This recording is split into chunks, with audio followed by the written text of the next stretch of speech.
All right. Hi, Nikki. Happy birthday to you, you Lionsgate portal baby. Oh, you bougie. Anyway, all right, let's see. So we're going to do a Celtic spread for your birthday. And then I was really drawn to give you two different Oracle card decks at the end. So we're going to use the Herbal Astrology Tarot Oracle. And Amanda actually gifted me this deck. The Wild Mystic Oracle.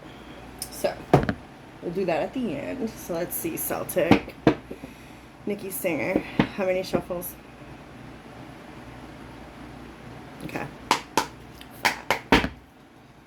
Nikki Singer, Celtic.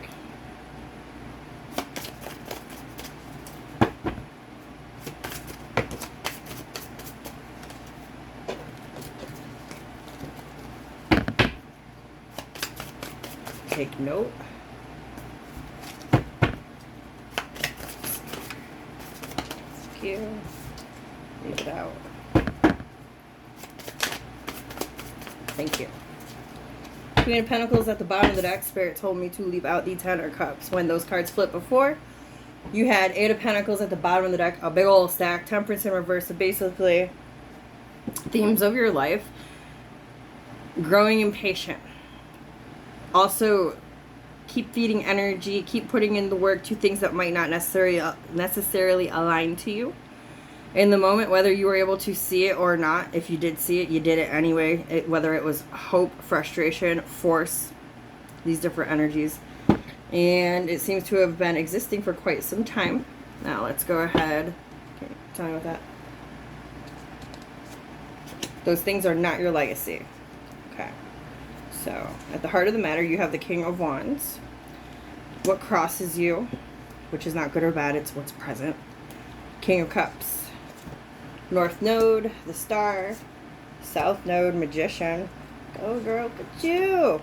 What's behind you? Page of Cups. Like that. What's ahead of you? Nine of Cups. Well, this isn't a good birthday reading. Sorry. As you show up, Six of Cups. External influences, Two of Swords, hopes and or fears, Seven of Cups, possible outcome, Seven of Wands. All right, we're going to do a fan spread.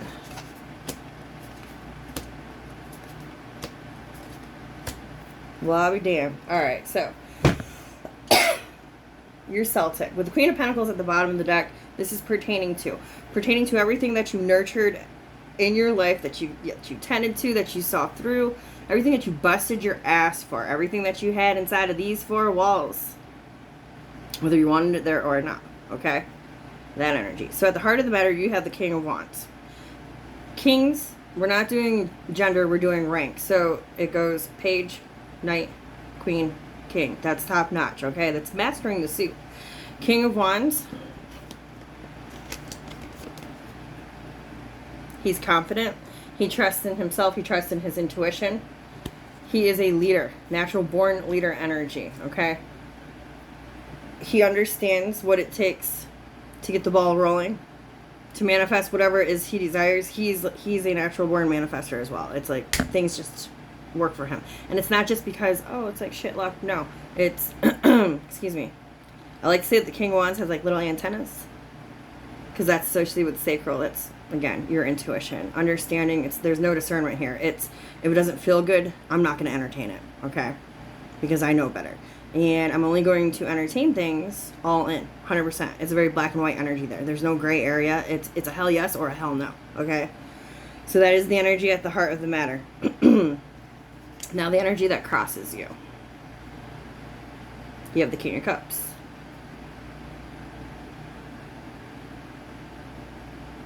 Forgot to add, I'll add now, sorry. This reading pertains to, I would like to say, very, very important milestones that you've had in your life up until this point. How those define you at this point, and from now to the next 3 to 6 months out, this reading could help you. It's more fixed on your birthday. So, what is crossing you now, or what will be crossing you soon, what has crossed you in the past, is what emotionally moves you. Whether you're able to maintain your emotions, keep composure, identify, detect what it is that you're emotionally feeling, as well as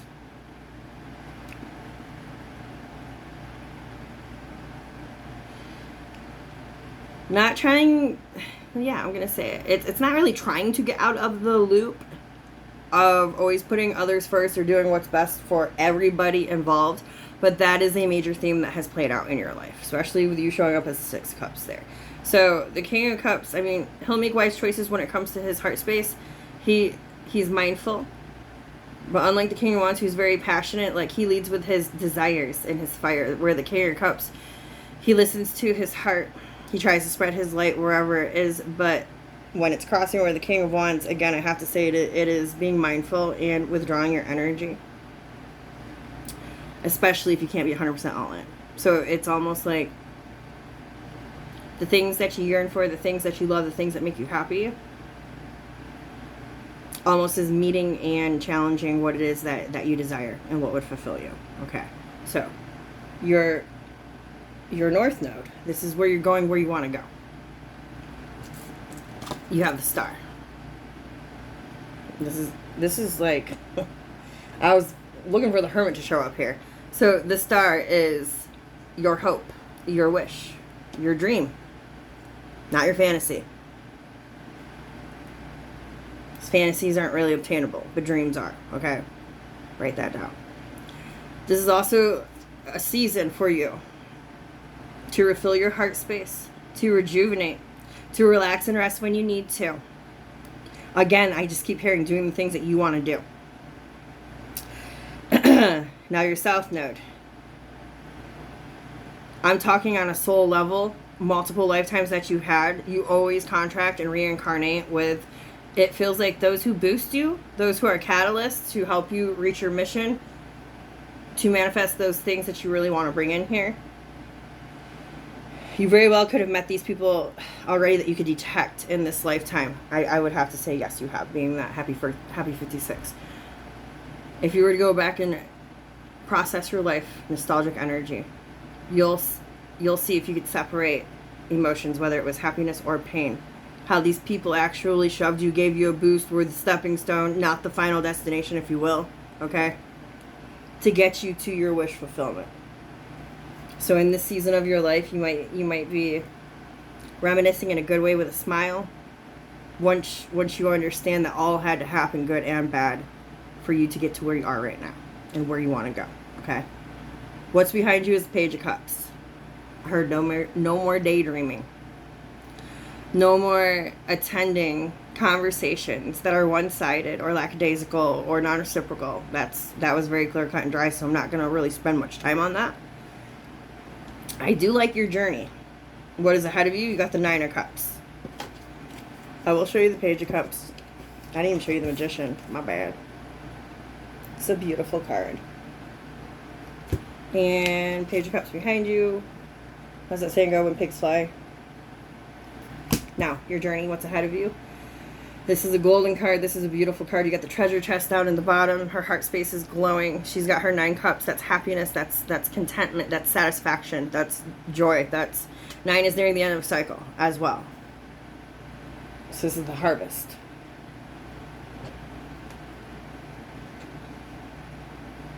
Page of Wands. Looking at it as an adventure. 4 of Swords. 5 of Swords. Knight of Cups. So for all the times in your life that you felt defeated, that you felt tired, that you felt weak, that you just wanted to lay down, you really couldn't, you had to keep on going. This season of your life should not be that. This season of your life needs to be flipped as it's not a journey, it's an adventure. Because this is fun. This is I can do, not I want to do. Okay? How you're showing up is the 6 of Cups. So 6 of Cups is being very nostalgic. If you look here, it's got the little kid with the puppy, and then there he is older, and so is his dog.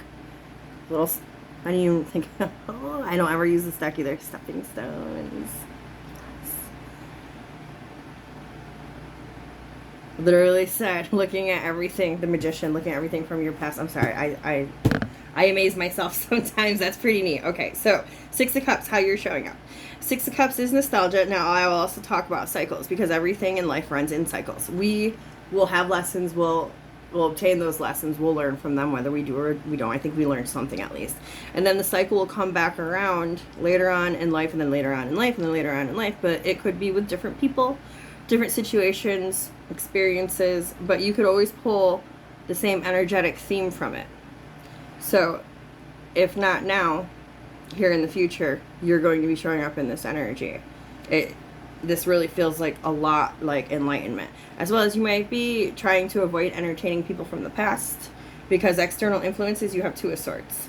Now, people that are external to you might be having you feel confused, at a crossroads. This could have been one of your major themes throughout your life, like always feeling trapped, like you need to make a decision. But it's like, well, the decision's already been made, because Two of Swords represents two truths that you don't really care for, and they both do exist, and then they leave you kind of at a crossroads. It's like, well, damn, okay. Birds do represent messages for me as a reader, so it's on. This very well could be external influence. Either you need to give, or someone is giving you. Conversations that don't really feel that great to be had, that might make you feel a little displaced, not really knowing where to go, okay? And my throat chakra's closing up, so that really feels like the conversation's not wanting to be had. Sorry. Excuse me. Sorry. The show must go on.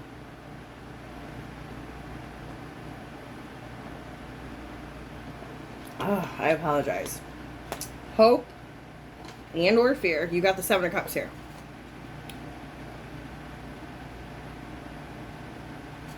This kind of feels like don't pull my chain, don't pull my leg. Seven of Cups is traditionally having a lot of different choices, a lot of different options. It's also a fantasy state.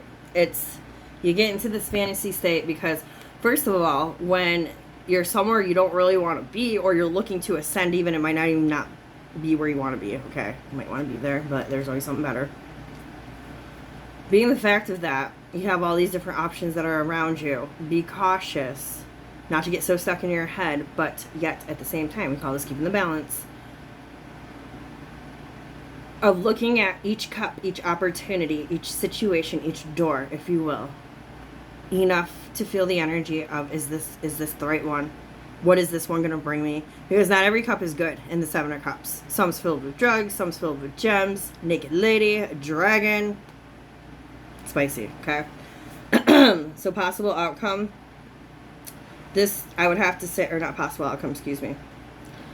For hopes and or fears, don't let it become a fear that you feel like you're going to get trapped or disillusioned by spending too much time trying to make a choice or waiting for an opportunity or whatever way it is that you're swaying and going, okay? Now, on the flip side, a hope would be, by having this conversation with the external influence, one that doesn't really feel like it wants to be had, okay? Even if the conversation is with yourself about where do I go next, and this and that are true, okay? There are going to be choices regardless opening up for you, so the hope would be that the choice that you are really wanting is coming along, the option. Now, possible outcome. You have the Seven of Wands. In this deck, I'm really digging the Seven of Wands. This isn't, I wouldn't even say this is conviction. I wouldn't even say this is defending what matters to her, even though she is in her own little energetic bubble of protection. This is, I know who I am. I am so attuned, in tune with myself. She's in such a harmonious state. She is she's mastered balance within herself. She is unmovable. So, possible outcome in regards to your whole story. And Ten of Pentacles is your livelihood, your legacy. This might even be something that you have obtained or have entertained for quite some time. This could be work or family or friends. With the Seven of Wands here, I'm not even going to say this is possible outcome. I would say as long as you believe in who you are and knowing what you can do, you're untouchable. And whatever it is that you are wanting, seeking, and desiring with a star there, you got it. Okay? Nobody's going to burst your bubble. They can't. Now, your fan spread over here. Knight of Wands, Eight of Pentacles, Queen of Swords, Ten of Swords.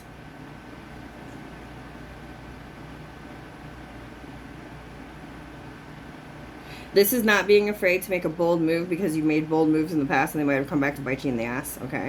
I'm trying to write there. This is learning where it bit you in the ass, not to let it. when you're going back there and revisiting times that you've had bold moves and it might have bit you in the ass, don't even dare taste, touch the energy of cold, bitter, icy energy. Leave that shit in the past. Only take with you forward, especially the Six of Cups, reminiscing. Only take forward the doors that you closed and why you had to close them and how it made you stronger and smarter. Now, Queen of Swords sees clearly, okay? Now, that's your fan spread. And let's go ahead.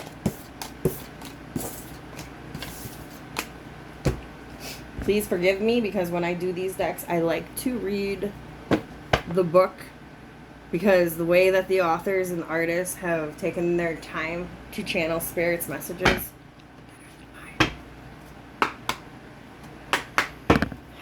Nikki Singer, please. One card for Nikki Singer at this time on her birthday. One card, please. Just one for Nikki Singer at this time on her birthday.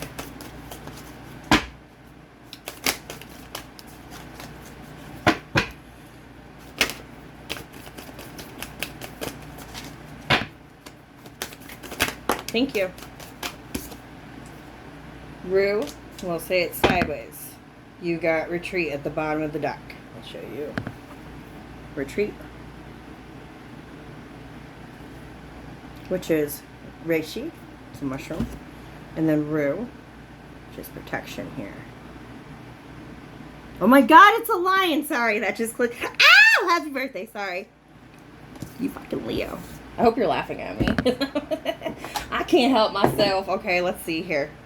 So, at the bottom of the deck, you have number 27, which is Reishi. That's so freaking cool.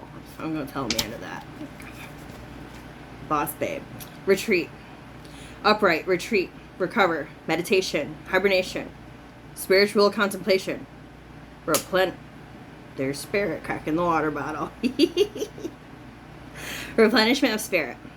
When it's in reverse, it's being at the bottom of the deck, so read both. Silence, recovery, time to pause, overstimulation, stress, deterioration, nearing burnout. Okay. And then your advice from spirit, your guidance. Pause. It's time for renewal. If you feel overwhelmed or mentally overloaded, it's time to retreat. Take the time to recuperate and recharge, and personal growth will follow. Overstimulation and indecision lead to a sense of weakness, imprisonment, and a feeling that you are evading death.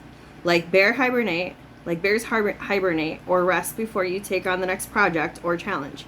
Many Native American tribes have called this space of inner contemplation the Dream Lodge, a place to witness death and see beyond the confines of physical reality by visiting the dream time. Create the space to be in silence and calm the internet chatter. Reflection is key to the path of self-mastery. I'm sorry, I'm not a bad reader. I literally felt my house shake. I'm trying to pay attention. Okay, anyway, so bottom of the deck, take time out if you need to. And number 4.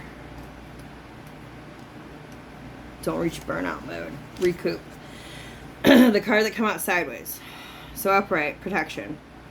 Psychic shield, auric protection, angelic wisdom. Banisher of darkness, restoration of vitality. In reverse, spirit possession, parasitic energies, anger, self-criticism, judgment, self-hatred. I'm not claiming any of that for you. Let me see. Keep in mind it could be someone connected to you. Your guidance. Rue is said to be the herb of angels, granting us the ability to channel the angelic realms. It emanates golden energy like a lion, powerfully protecting and pouring in light into any space that it inhabits. Resilient like the wide array of solar herbs, it grows generously and abundantly, thriving in all kinds of terrain.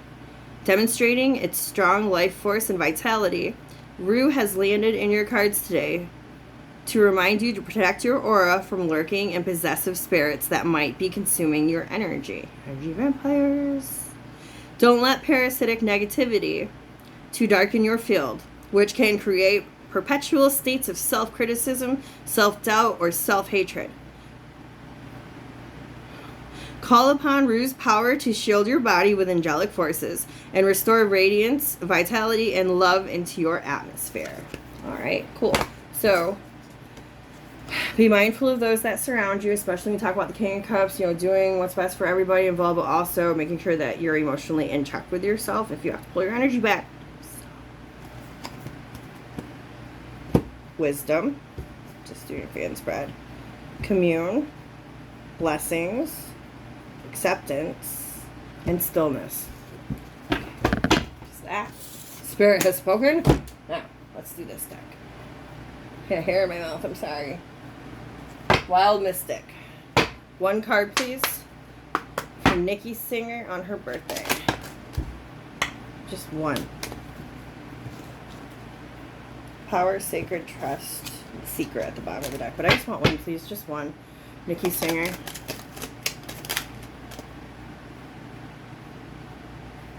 Thank you.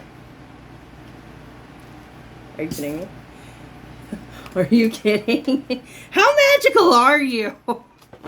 I can't. You got family at the bottom. Are you kidding me? Family at the bottom of the deck. Death. Rebirth. You can't make this shit up. This is probably one of the coolest readings I've freaking done. Let me see here. Alright, family. I have no idea how.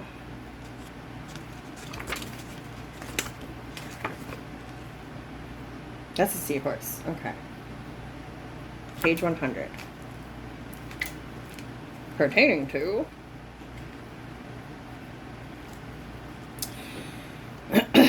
the seahorse card represents the family. Be it found family or blood relations, when seahorses mate, the female seahorse deposits her eggs into the male seahorse's pouch, inverting humanity's traditional, that is a big word, heteronormative view of parental care. This card is symbolic of family and its essence as an accepting and safe place full of allies, protectors, and friends. It does not indicate what a family should or should not be beyond a grouping where one can feel loved. The seahorse card signifies unconditional love, affection, care, and safety. This card may also indicate nurturing, development, and acceptance. It is a healing card whereby others around you are doing the healing rather than you healing yourself. It is the act of defending those we love from harm and hurt and protecting them with love and care. It is also a potent card for fertility or symbolic of a new member of the family entering your life. Now this could be you or someone connected to you. Okay. So, let me see. Blessings on children or unions, fertility magic or luck with adoption to encourage harmony with family unity. Okay. Let's see. Reading. Okay, this makes sense. So the shadow part of it, with everything that I said, the flip side would be, however, once they're young, are born, the female seahorse turn their attention to the next cycle, cycles, and the young are left to fend for themselves. The shadow reading of this card may be one of abandonment, rejection, or fierce and necessary independence. Okay, so then death and rebirth. It looks like a moth. 78. Let's see. The word death may at first cause you discomfort. Hey, it's funny, death came out in your other oracle too. The word death may at first cause you discomfort, but in the natural world, death is an essential part of rebirth, new growth, and sustaining life. While you may choose to view this card as a representation of physical death, understand that it also signifies symbolic death. This card may mean the end of a journey, the end of a relationship, or the end of an attachment. It may also represent the end of one path and movement on to the next. While the moth is known as a creature of shadow and night, we must remember that it is always seeking out the light. Leaves may fall and rot into the earth, but their decay feeds new growth. This card may symbolize hope and happiness in the face of life-changing events or endings, or a new beginning after a life-changing event. The moth card may be urging you to let go of old thoughts, traumas, and anxieties that stagnate your mind, or to cut bad habits from your life that may be holding you back from real change. The shadow reading. A change is on its way, whether you like it or not. Perhaps we are not prepared. Looking forward and toward the future can be scary and unnerving, especially when we are unsure of the route we must take. The moth may fly too close to a flame and burn. A life-changing event may be on its way. Okay. And then rebirth, which is a snake. Let's see. 104.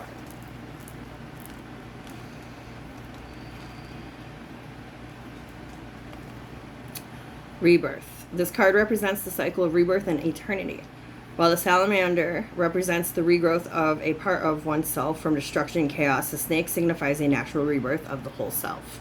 As the snake sheds and emerges clean and new from the sheath of dead skin, it reminds us of the constant cycle of life, death, and rebirth. We shed our skin and hair daily, and the remnants of our body, self, become dust on the air, in the earth, and in the water. This card asks us to consider our place in the grand cycle of things and reminds us that change is a natural part of life.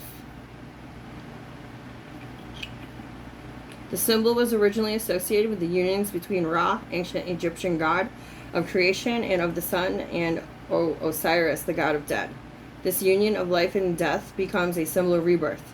This card may symbolize the infinity of times in its repetitive cycle. It expresses the need for renewal, change, and evolution in order for the cycle not to be constantly repeated. Your shadow reading. Unlike the butterfly card, those rebirth requires a great change. The snake's rebirth is superficial in comparison. Whilst they shed their skin to grow, they remain a serpent beneath, as opposed to a new being entirely. They are still inherently the same and unchanged. The shadow reading of this card may be warning you of shallowness, small-mindedness, or difficulty seeing another point of view. All right. Well, I hope that you... Holy crap, that was a long reading. Sorry if I dragged it on. I hope that you enjoyed your birthday reading. Happy birthday to you. I hope that you have a fantastic, marvelous, super, super, duper, duper day with many supreme blessings for you. And happy Lionsgate Portal. Bye.